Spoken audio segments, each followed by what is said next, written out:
Hey, what's going on, tech enthusiasts? BoHD here. I hope you guys are doing well. You're watching Last Week in Tech, the show where we talk about all of the trending top tech news stories from last week and recap them all this week. Don't forget to follow me on Twitter at BoHD and submit all of your news story suggestions using the LWIT hashtag. With that said, let's go ahead and talk about the first bit of news. Now, you remember last week we had the Amazon Prime Day sale, that big sale that Amazon had that they hyped up with TV commercials and online advertisements. Well, it turns out it was basically just an online garage sale where Amazon could get rid of all of its crap and sell all of its overstocked items. People were calling it the yard sale on the internet and the get rid of junk that nobody wants day. I'm not gonna lie, I'm kind of like the definition of consumerism, and I was kind of excited for this sale, and I kind of hate myself for that. But I only bought one thing. It was a Kindle e-reader for $30. It was originally $80, then the Prime Day sale knocked it down to $50, and then I had like $20 in savings that I applied. I feel good about my purchase, but I never read.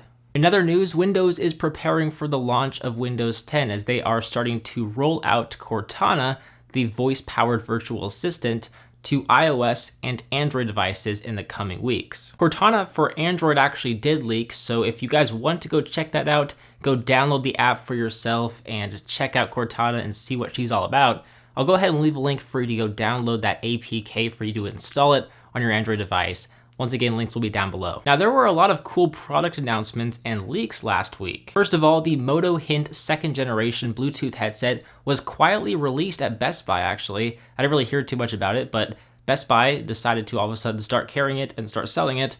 But it features some pretty nice improvements. It fits better in the ear. It features 70% more battery life from 10 hours from last year's model to 17 hours.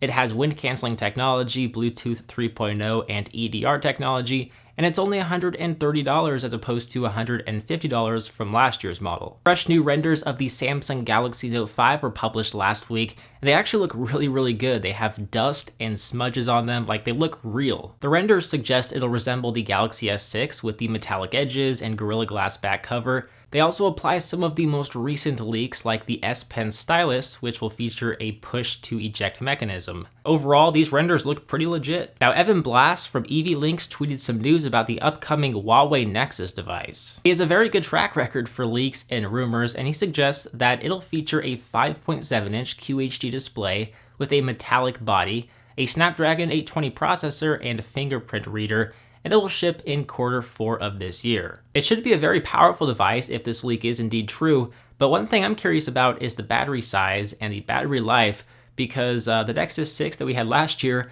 the battery life was pretty terrible. That was the one thing that really kept me from using that device more often. Now, I thought this was cool. If you have a Galaxy S6 or a Galaxy S6 Edge, you should seriously check out this case. It's the off-grid battery case that features not only 100% extra battery life, but it features expandable storage with a micro SD card slot built into the case. I've never seen anything quite like that before, a case with a micro SD card slot built into it. That's pretty awesome. As you probably know, the biggest turnoff, at least in my opinion, of the Galaxy S6 and the Galaxy S6 Edge was its lack of a micro SD card slot for expandable storage, so you were forced to buy into the storage that Samsung offered, which kind of gets pricey. So I'm pretty excited about this case, and I might have to pick one of these up myself. Although I think it would be pretty cool if they came out with a case with just the micro SD card slot and got rid of that battery that adds some extra bulk, some unnecessary bulk.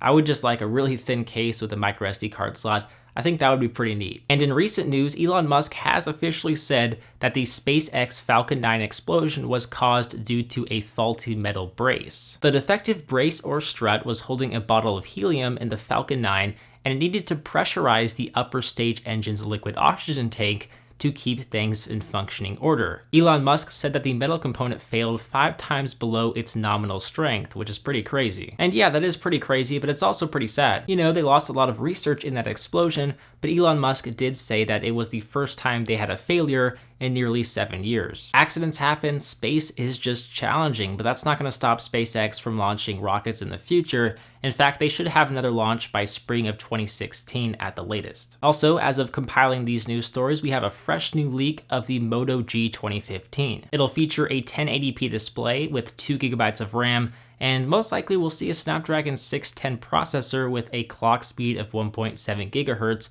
and an Adreno 405 GPU. There will be a micro SD card slot for expandable storage, and the battery will be at 2070 milliamps. So the specs aren't flagship material, but you gotta remember, this is the Moto G. It's not really supposed to be a flagship smartphone. It's a budget smartphone with a sub $200 price tag.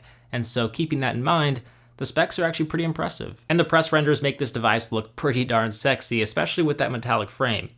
What do you guys think? So with that last one, those were some of the top tech news stories last week, this week. Let me know which story you like the best, but leave me a comment down below. Don't forget to click that subscribe button to stay up to date with the latest tech news and reviews and announcements.